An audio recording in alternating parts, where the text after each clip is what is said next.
വിവരങ്ങൾ. കോൺഫിഡന്റ് ഗ്രൂപ്പിന്റെ ഉടമ CJ റോയിയുടെ ഞെട്ടിക്കുന്ന ആത്മഹത്യയാണ് ഇപ്പോൾ പുറത്തു വരുന്നത്. ഏതായാലും അശോക് നഗറിലെ കോൺഫിഡന്റ് ഗ്രൂപ്പിന്റെ കോർപ്പറേറ്റ് ഓഫീസിൽ വെച്ച് അദ്ദേഹം ആത്മഹത്യ ചെയ്തു എന്നുള്ളതാണ് നിലവിൽ ലഭിക്കുന്ന വിവരം. സ്വന്തം തോക്കുപയോഗിച്ച് വെടിവെച്ച് മരിച്ചു എന്നുള്ള വിവരമാണ് അശോക് നഗർ പോലീസ് ഇപ്പോൾ പുറത്തുവിടുന്നത്. ഏതായാലും ഈ സംഭവവുമായി ബന്ധപ്പെട്ട് ED-ക്കെതിരെ ചില ആരോപണങ്ങൾ ഉയരുന്നുണ്ട്. കഴിഞ്ഞ ദിവസങ്ങളൊക്കെ ED റെയ്ഡ് കോൺഫിഡന്റ് ഗ്രൂപ്പുമായി ബന്ധപ്പെട്ട ഇടങ്ങളിലൊക്കെ ഉണ്ടായിരുന്നു.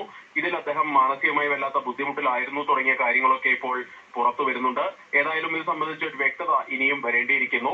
അദ്ദേഹത്തിന്റെ മൃതദേഹം HSR ലേഔട്ടിലുള്ള നാരായണ ആശുപത്രിയിലേക്ക് മാറ്റിയിട്ടുണ്ട് എന്നുള്ളതാണ് ഇപ്പോൾ ലഭിക്കുന്ന വിവരം. ഇതിന്റെ കൂടുതൽ വിശദാംശങ്ങൾ ഇനിയും അറിയേണ്ടിയിരിക്കുന്നു. ഏതായാലും അശോക് നഗറിലെ അദ്ദേഹത്തിന്റെ ഓഫീസിൽ വെച്ച് അദ്ദേഹം സ്വയം നിറയൊഴിച്ച് ജീവനൊടുക്കി എന്നുള്ള വിവരമാണ് ഇപ്പോൾ പുറത്തു വരുന്നത്. ഈ കോൺഫിഡന്റ് ഗ്രൂപ്പിന്റെ പ്രധാനപ്പെട്ട ഓഫീസ് അത് ബംഗളൂരുവിലാണോ? ED റെയ്ഡുമായി ബന്ധപ്പെട്ട് കൂടുതൽ വിവരങ്ങളുണ്ടോ? ബംഗളൂരു, അതുപോലെ തന്നെ കർണാടക, തമിഴ്നാട്, കേരളം ഉൾപ്പെടെ നിരവധി സംസ്ഥാനങ്ങളിൽ വലിയ വലിയ ബിസിനസ്സുകൾ ഉള്ള വ്യക്തിയാണ്. പ്രത്യേകിച്ച് റിയൽ എസ്റ്റേറ്റ് മേഖല, ബിൽഡിംഗ് മേഖല, അതുപോലെ തന്നെ മറ്റ് സിനിമാ നിർമ്മാണം ഉൾപ്പെടെയുള്ള വലിയ ബിസിനസ് ശൃംഖലയുടെ ഭാഗമാണ് CJ റോയ്. അദ്ദേഹത്തിന്റെ ഓഫീസുകളിൽ കഴിഞ്ഞ ദിവസങ്ങളിലൊക്കെ റെയ്ഡ് നടന്നിരുന്നു എന്നാണ് ജീവനക്കാർ പറയുന്നത്.